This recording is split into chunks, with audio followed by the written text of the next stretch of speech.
Can Sean Payton convince the Denver Broncos front office to take a big swing at running back this offseason? We debate why or why not on today's brand new episode, Locked on Broncos. You are Locked on Broncos, your daily Denver Broncos podcast.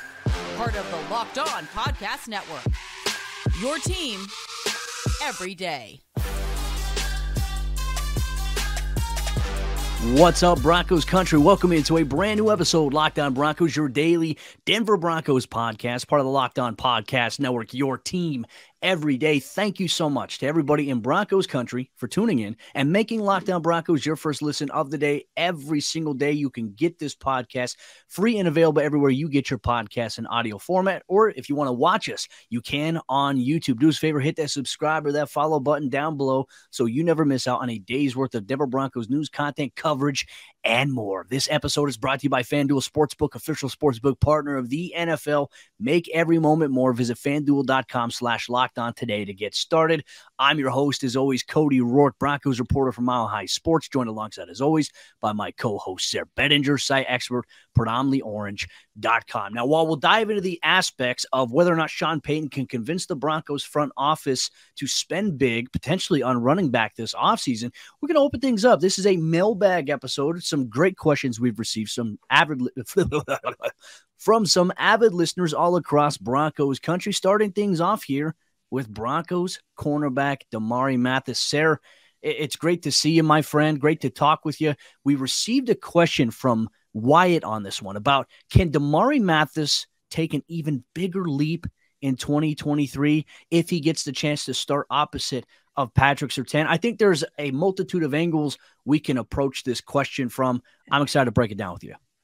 I am too, Cody. Good to see you as well, as always, and a great question to start off with from Wyatt. Like, Damarri Mathis is one of those guys that I think kind of has flown under the radar with the way that he played as of last year. It's kind of like, remember Jerry Jeudy with his dropped passes in 2020, right? Everybody kind of remembers that still. That's what stands out for some reason about him to a lot of Broncos fans. And for Damarri Mathis, it's that game against the Los Angeles Chargers with the 4 pass interference penalties. That's what really stands out to people when they maybe take some time to reflect on his rookie season. But he played exceptionally well, not even in that game, right? He had some big plays in that game, helped set up the Broncos actually with a chance, a big stop late in the game, helped set them up with an opportunity to go ahead and win that one. So I think, Cody, Damarri Mathis, to me, he's one of those guys that's like, man, you think about building blocks on this roster. You think about players who have proven themselves like this is a guy that you can count on week in, week out. I think we saw that last season. Like, was he perfect? No, he wasn't perfect, but at the same time, for a rookie, a 4th-round pick, Damarri Mathis really showed some stuff. And you're a secondary guy. You know those positions very, very well. And I know you watch them closely during the games and when you evaluate tape and things like that. So you can probably speak more to the specific areas where Damarri Mathis progressed. But for me, I'm looking at just the eye test of just like, was it good or was it bad? Right. And that's what I'm kind of judging on. We didn't see him have a pick 6. We didn't see him have anything. Those are the type of things I think fans want to see to make those guys a household name. But to me, Damarri Mathis just constantly showing up, whether it was being physical as a tackler, whether it was playing just really tight coverage, batting the ball down. To me, he was way more good than he was bad last season, and I think he can be a building block.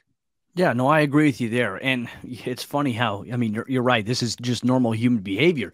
We tend to focus on the one bad thing, right? For like Garrett Bowles, for example, because, when we did an episode on is Garrett Bowles on the trade block, everyone's like, all he does is hold people. I'm like, that narrative has been so old. Like, can we get rid of these old narratives that haven't been applicable for years? For Damarri Mathis, the 4 pass interference calls in game, which I felt like, a couple of those were very ticky-tacky. We've debated, we've discussed that on the show, but I agree with you. When you look at his game tape, there's more good than there is bad. I think that's very promising. And the thing that I like the most about Damarri is that he's proven to step up when needed. Now, for example, week 2, Patrick Surtain goes down with a shoulder injury. All of a sudden, he gets thrown into the lineup, and he prevents Brandon Cooks from scoring a touchdown. I mean, he pretty much saves the game for the Broncos there. He had a couple of really good plays in that game. He's not afraid of contact. And the way he plays, like he was used to playing a lot of press man-to-man coverage in his time at Pitt, but then he transitioned, more so in a Giro Evero scheme. It's playing off-man coverage, but mainly zone. So Damarri's primary responsibility, protect vertically, and then once something's thrown underneath, rally and tackle. He did a really good job in that. He had 7 passes defense. And I think, as you mentioned, as a 4th-round rookie selection last year, he exceeded expectations by a mile. But now I think we also have to ask the question, because Ronald Darby's still under contract with Denver. As we know, he's making the recovery from ACL surgery. He's going through that process. We don't know what the timeline will be for him going into training camp. But I think it's a fair assumption to ask, like, if Ronald Darby is healthy in 2023, what might this mean for Damarri Mathis? Like, this is, I think, probably the biggest question I have, not to mention you're going to have a new defensive coordinator. So these two factors, I think, play a role in Damarri Mathis. But if I'm George Payton, I'm saying, hey, this is a guy that we invested development in, and he was impressive last year. He stepped up in a big way. You have to find a way to keep building on that. You do. And the question that I'm asking in my head as you're kind of just finishing up what you were just talking about there is Damarri Mathis further ahead in going into his second season as compared to where Caden Stearns was going into his second season last offseason? Remember, there was a lot of talk that maybe the Broncos could just throw Caden Stearns into the starting lineup with Justin Simmons, and then they end up bringing back Kareem Jackson, who played in every game and started every game. So is that where they're going to be at with this new coaching staff on Damarri Mathis? Like, it's there, but we need that veteran out there. So to me, if Rex Ryan is the defensive coordinator, Cody, which it seems like there's maybe a decent chance that he could be, and we talked about this before, which was pointed out by the Oracles to me on Twitter, that when Ronald Darby was drafted into the NFL, he was the top pick. I didn't even realize that. The Buffalo Bills in 2015, they didn't have a 1st-round pick due to the Sammy Watkins trade the year before. So Ronald Darby was their top pick in Rex Ryan's first year there. Not that that means everything, but I do think there's something to that, right? And the fact that when Rex Ryan was fired, the very next offseason, Ronald Darby is traded. So I mean, it's just interesting to think about, right? If Rex Ryan does come in, that seems to bode very well for Ronald Darby, and potentially could even cause Darby to say, hey, I'll redo my deal, maybe for a little more guaranteed money. We'll spread this out over the course of the next couple years, and I'll come back. And cornerbacks are at such a premium in today's NFL. How could you say no to that? If he's willing to do that, if he's willing to come, Ronald Darby, we talked about when he plays, man, he's a good corner. He's very, very good. He's very, very fast. I mean, there's a lot of things that he does so well. Maybe he doesn't pick off a ton of passes, but he plays very well. So would you say no to him coming back if he's willing to come back at a discounted rate? I wouldn't be able to say no to that. And I think if you're not willing to say no, to say, hey, no, we're moving forward, we're moving on, we're going to go draft somebody else, or we're going to go sign somebody. I just don't know where you're going to get better depth at the position, even at a cheaper price, right? $10 million is low for the going rate of cornerbacks these days.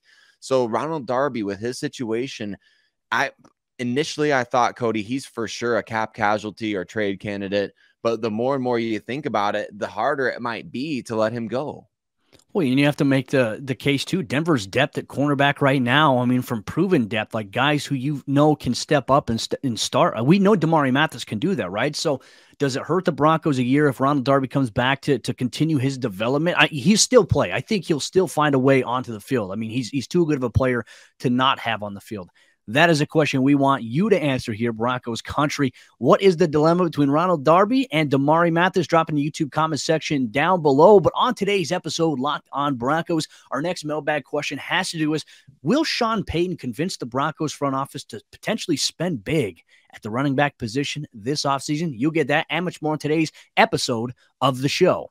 This episode is brought to you by our friends at Built Bar, and as you know, it's the best tasting protein bar that is out there on the market today. If you're looking for a delicious treat, but you don't want all of the fat and all the calories, then you got to try a Built Bar. Each bar contains 17 grams of protein, 130 calories, only 4 grams of sugar, and guess what?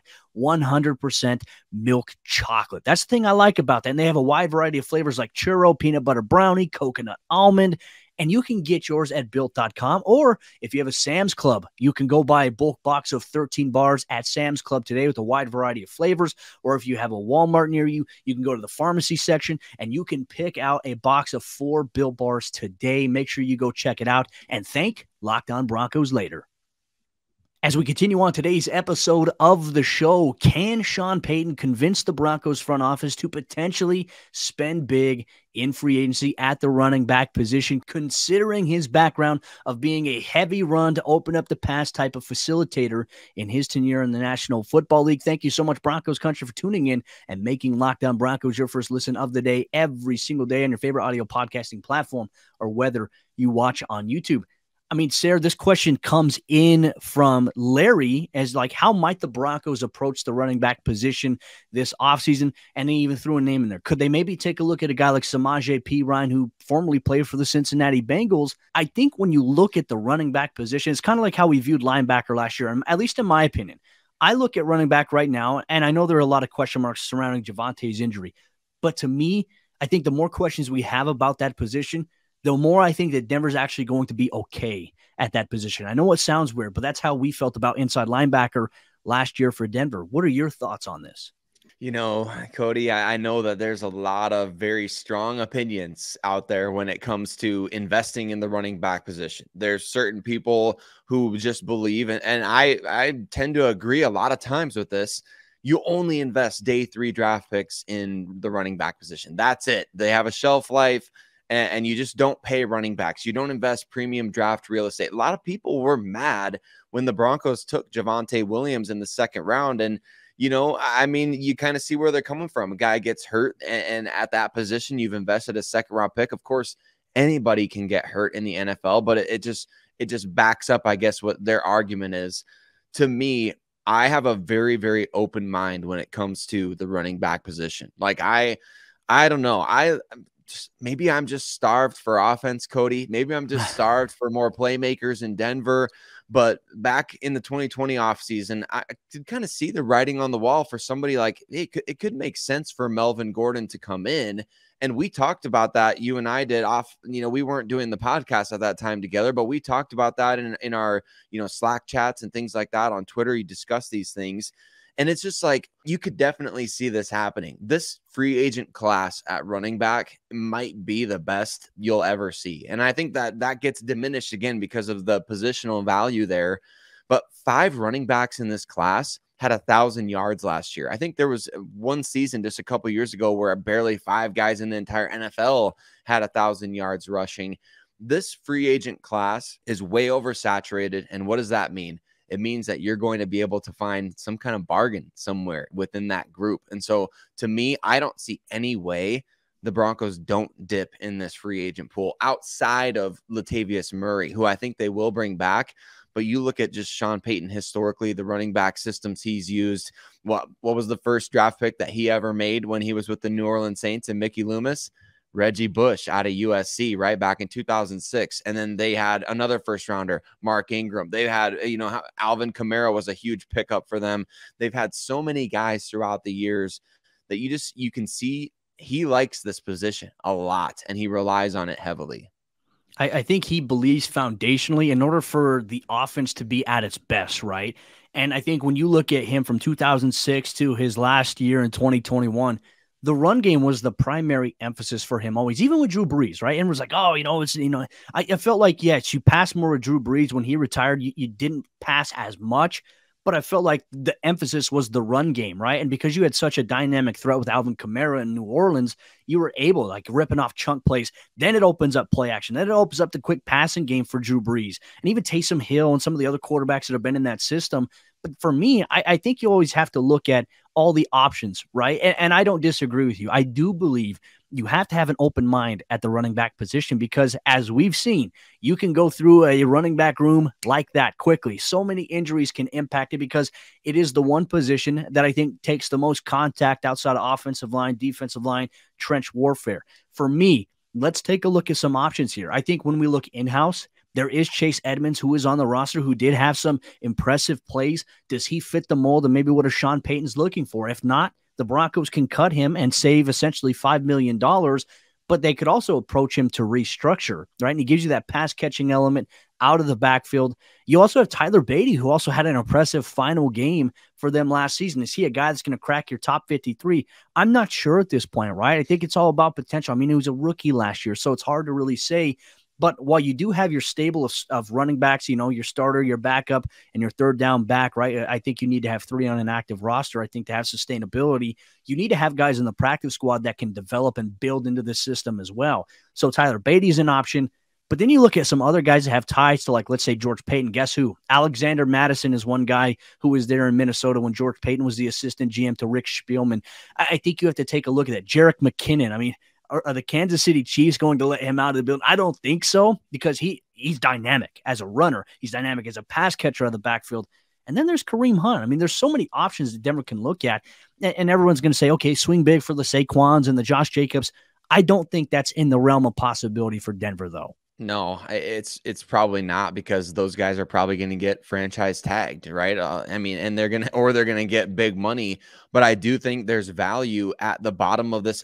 And then I say bottom, it's somebody that could come in and really upgrade your offense in a 1 to 2 year window, right? And right now with Russell Wilson, where he's at in his career, and the way that you need to get this offense moving immediately, I don't know that you can necessarily just say, well, historically, the day 3 running backs have always done well for teams. It's like, well, maybe don't bank on that for 1 year or 2 years here. Maybe draft that guy anyway, but maybe go out and sign somebody like Alexander Mattison, who didn't run a lot behind Dalvin Cook, right? He's got plenty left in the tank, and maybe Dalvin Cook gets cut. Maybe you see that. Oh, that's been a big rumor this offseason, right? And Kareem Hunt, another player who he offers value on all 3 downs, although I think some people, justifiably so, will be just kind of against the idea of bringing him in regardless of what he brings to the table as a football player, which I understand. But that's another name that's out there, right? This free agent running back class, Cody, it's crazy. You look up and down this, and Devin Singletary, we haven't even talked about a lot of these guys. There's so many players out there that I think could really help a team in a 1 to 2 year window, especially like the Denver Broncos. So I will not only not be shocked if they go after somebody in free agency, I will almost be more shocked if they don't. I think that's a fair point to make. And look, I think you have to put some contingencies in place, right? Because as we've said here on this show, you have to have realistic expectations of Javonte Williams, which the realistic expectation is don't expect too much, right? Because for him, he's coming off of a major knee injury. Now, while there's a bunch of questions with that, I think the Broncos' best approach, and for Javonte, don't worry so much about trying to rush him back. Let him take as much time as he needs to recover, because he's a tremendous talent. And if you want him to come back and get back to his potential as a rusher that you've seen so far, that you saw in his rookie season, you need to let him recover all the way and not push it, because not only is it the physical journey, it's the mental journey. And I think Javonte Williams' roster spot essentially is safe. So don't rush him back, because that could lead to a whole bunch of other things that, I don't want to really get into at this point. I don't want to envision a Broncos world without Javonte. So let Javonte take as much time as he needs, but also build a system where once he's ready to come back, he can just plug right in and he can just go and do what we've seen Javonte Williams do. That, to me, I think is how the Broncos should build the running back position this offseason in free agency. Broncos country, we are eager for your thoughts. Let us know how the Broncos should approach running back in free agency or the NFL draft in the YouTube comment section down below. If you're listening on your favorite audio podcasting platform, be sure to tweet us on Twitter at Cody Roark NFL, at Sayre Bedinger, at Locked On Broncos. On today's episode of the show, we're going to dive into, will the Broncos see more primetime games in 2023, despite the fact that they struggled in the limelight last season? We'll debate and we'll pontificate that a little bit further on today's episode of the show. This episode is brought to you by FanDuel Sportsbook. The midway point of the NBA season is here, and now is the perfect time to download FanDuel, America's #1 sportsbook, because new customers, they get a no-sweat first bet up to $1,000. That's bonus bets back if your first bet doesn't win. Just download the FanDuel Sportsbook app. It's safe, it's secure, and it's super easy to use. And then you could bet on everything from the money line to point scorers to threes drained. As the NBA returns from the All-Star break, you can put your money and your wager on Nikola Jokic, averaging a triple-double, which is still plus money. seemingly almost every game for FanDuel. So plus, FanDuel even lets you combine your bets for a chance at a bigger payout with the same game parlay. So don't miss the chance to get your no sweat first bet up to $1,000 in bonus bets when you go to FanDuel.com/LockedOn. That's FanDuel.com/LockedOn to learn more. Make every moment more with FanDuel, an official sports betting partner of the NBA. As we jump into the fourth quarter action on today's episode, Locked On Broncos, we just want to say thank you so much to everybody in Broncos country for taking time out of your day to listen to us or to watch us and to engage with other members in Broncos country on the YouTube comment section or on social media. We appreciate you so much. The show would not be what it is without your support every single day. With that said, Sayre, continuing on with some of the mailbag questions we've received from the avid listeners in Broncos country. The next one comes in from Jamie and Connie. They asked the question here, after last year's debacle on primetime games, Denver had 5 of them. How many primetime games will we see the Broncos play this upcoming season, considering Sean Payton is now the head coach and he's still working with Russell Wilson? The Broncos still have some appeal to them. How do we see this working out? This is a great question because I was thinking about this myself. This is a great question, honestly. And my initial reaction is what I'm going to go with as a prediction, Cody, because I think regardless of how big of a train wreck the Broncos were last year, I mean, kind of in a sick way, people like watching that stuff, right? People like watching the teams fail. They like it when other teams are failing like that. And so the NFL, though, to me, if you're approaching this from the NFL's perspective, they're going to, in my opinion, give the Broncos every primetime game possible. And I think they're going to anticipate that the Broncos bounce back under Sean Payton, and especially if they hire Rex. Like, just the Broncos are going to be must-see TV at least early on in the season, right? So I think the schedule makers and everything like that will set themselves up to have the Broncos in prime time. The maximum, I believe it's still 5, Cody, if I'm not mistaken, 5 primetime slots. I think they'll be in there for all 5. Maybe we'll see a handful of them early in the season, like, maybe starting off on Monday night or maybe starting off on Thursday, not Thursday, the season opener, but like early on in the season, Thursday night game. Those type of things, and then maybe schedule 2 of them for the back end of the season that they can flex out.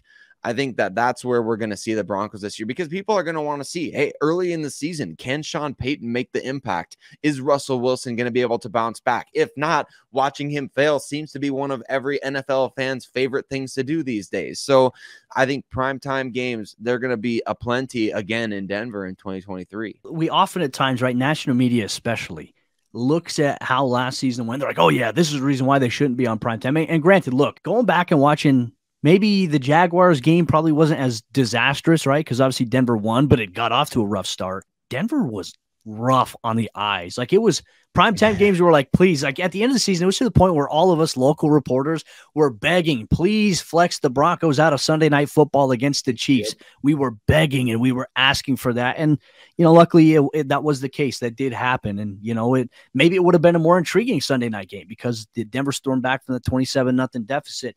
For me, though, I look at where Sean Payton has been in New Orleans. How many times have we seen the Saints on Monday Night Football, right? And did that have to do with Sean Payton? Did it have to do with Drew Brees, Taysom Hill? I mean, I think you can make your arguments. But for me, we know that Denver's going to play a Thursday night game this upcoming season. We know that their schedule, who they're playing, it's going to be a tough stretch. They're playing some tough divisions. To me, though, I could see Denver playing 3 primetime games. I see them playing a Thursday night game, which is almost mandated for everybody. I see them playing a Sunday night game, potential, against a division rival. And then I see a Monday night game. And Denver's week 1 game could very well be Monday Night Football here once again. And we're a little bit of a ways away from that. I know we have free agency. We have the NFL draft, and then bam, okay, hey, the schedule release. Like, there's tons of content coming your way here. Locked On Broncos. We're excited because there is no offseason for the true fan.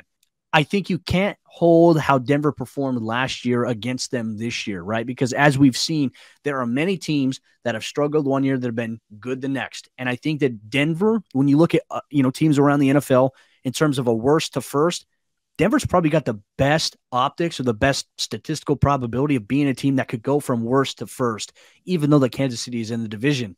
I know some people won't agree with me on that, but I feel like when you look at the rest of the NFL, what other team has a better case than Denver? Yeah, that's a good question. Off the top of my head, I can't really think. Maybe the LA Rams, if they get healthy, I guess you can maybe look at them. So the West in general is kind of one of those areas to look for. I agree with you, Cody. I could see the NFL saying, look, we're not going to set ourselves up again to put this terrible product out there in our primetime slots and make the Broncos earn getting flexed in and having big games late in the season, because there are so many other big time QBs in the NFL that's number one above anything. Above, like I kind of joke earlier about, well, people love watching, like Russell Wilson fail, or they love watching like the most hated teams fail. Revenge but tour the coming up. Yeah, right. But the NFL loves their quarterbacks right now, and rightfully so. I mean, Mahomes, Burrow, Allen, Herbert, all these guys, Jalen Hurts, obviously, and these guys are all going to be like, it's kind of crazy. Most of them could be getting paid in the same offseason. Like Burrow, Herbert, Hurts, they might all be making over $50 million a year by the time next season starts. So like the NFL is going to want those guys in prime time. So again, it wouldn't surprise me one way or the other if the Broncos are in all 5 primetime slots, because the NFL's like, look, we need Sean Payton and Russell Wilson, maybe Rex Ryan in primetime. We need those guys on TV. People are going to tune in to see the sideline reactions. People are going to tune in to see that. But also, like, we can't compromise having our star quarterbacks on the big stage. That's what everybody really loves. So I think it could be both and. I mean, the Broncos play plenty of games against star QBs. So maybe that's what the NFL will say. It's like, hey, we can have our cake and eat it too with the big time QBs, and maybe a little bit of a, either a comeback story or maybe a little bit of a dumpster fire. Who knows? But either way, man, the NFL, they just continue to win, don't they? They do. And look, I mean, when they dominate the ratings, I mean, I think out of the top 100, think there was like maybe only 4 or 5 total times where there was like a show that wasn't football that was in the top 100 of ratings this year. The NFL dominated, and it wasn't even close. And when it comes to other sports, Sayre, the NFL dominates every other sport. They dominate the NBA. They dominate the MLB. Like, nobody can hold a candle to the NFL, which to me, I kind of take pride in, because like while I like other sports, nothing beats football. Football is king. And like I said, hey, was watching some former Broncos play in the XFL this past weekend. Love seeing that. They got something good on their hands in the XFL. I know it's just 1 week. We'll see how it goes in week 2, but a lot to be excited about here in Broncos country. Our hope is that there will be a new defensive coordinator, new offensive coordinator this week for Sean Payton as he continues to build out his staff. Then some other positions will be filled. We'll have you covered every step of the way here on Locked On Broncos on your favorite audio podcasting platform, or whether you watch on YouTube. Do us a favor, hit the like button on YouTube, comment on YouTube, engage with other members in Broncos country. And if you're listening on Apple Podcasts or if you're listening on Spotify, it would mean the world to us if you'd leave us a 5-star review. If you love listening to us talk Broncos football every single day, all year long, please leave us a 5-star review on those podcasting platforms. Respectfully, Sayre and I will be back tomorrow with a brand new episode of the show.